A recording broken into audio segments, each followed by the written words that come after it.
Phoenix Police Department is asking for help after an area is seeing massive spike in copper thefts. The problem has gotten so bad that Silent Witness is getting involved, offering reward money for information that leads to an arrest. 12 News journalist Bianca Bono in Phoenix live for us. And Bianca, this was a big deal, I remember about a decade or so ago, but here we are. It's flaring up all over again. It is, yeah. Today we talked with Phoenix police officials. They were alongside employees from CenturyLink. Representatives from the internet company flew in from all over the country for this because they say in Phoenix alone so far this year, they have lost $913,000 and they fully expect that number to surpass $1 million by the end of the year. We want to show you what we're talking about here. They say criminals have been disguising themselves in broad daylight and they're targeting boxes just like this one. This one just so happens to be open so we can really show you the wires that we're talking about here. Now, they say these criminals will disguise themselves as a contractor. They put a magnetic sign on a truck. They'll pull up to your house, put a cone in your yard, and start messing with these boxes. What they're actually doing is stealing the wires and trying to strip them down for the copper inside. Look at some more video from today's event. This is more of that wiring that we're talking about.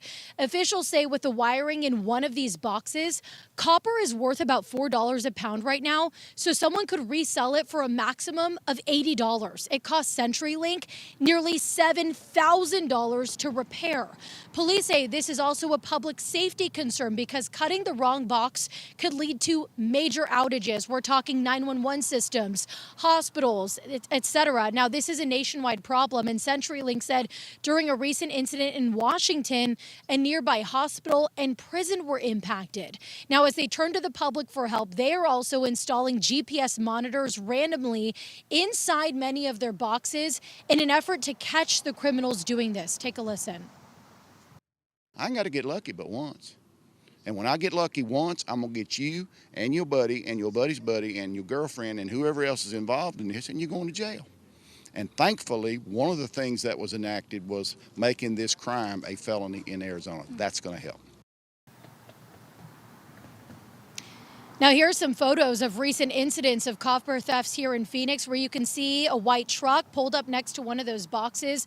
Officials really believe they'll be able to stop this if the community is aware of it. So they are asking you, just keep an eye out. Their employees will always be in a CenturyLink truck. So if you notice someone that's working around your yard near one of those boxes that is not in a CenturyLink truck, take a photo or a video of it and call the police. Again, what's so wild about this, you guys, is that all of this copper right here, all the wiring inside of this box like this strips down to copper worth about $80. That's it. So it's a real headache for the folks that have to then pick up the pieces and repair it. Coming up tonight at 10, CenturyLink, internet companies, they're not the only ones being impacted by this. Small businesses, restaurants, breweries, they're getting hit really hard too. We're going to hear from them tonight at 10 o'clock. Guys? Yeah, and you know, who do you think pays for the $7,000? It's all the people who are customers of the utility, right? I mean, so we all end up paying for it. You know, the thing that seems to break down on this, to me, Bianca, are the people who buy this scrap. It's got to be fairly obvious to a lot of these people what they're buying.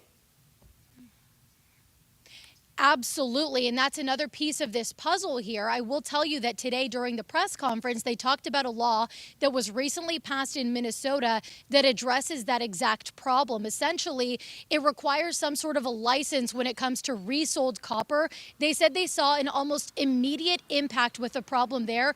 They are hoping that Arizona lawmakers will pass a similar law here. They think that will make the biggest difference in all of this, Troy. Yeah, hopefully. All right. Bianca, thank you. Looking forward to your story later on tonight.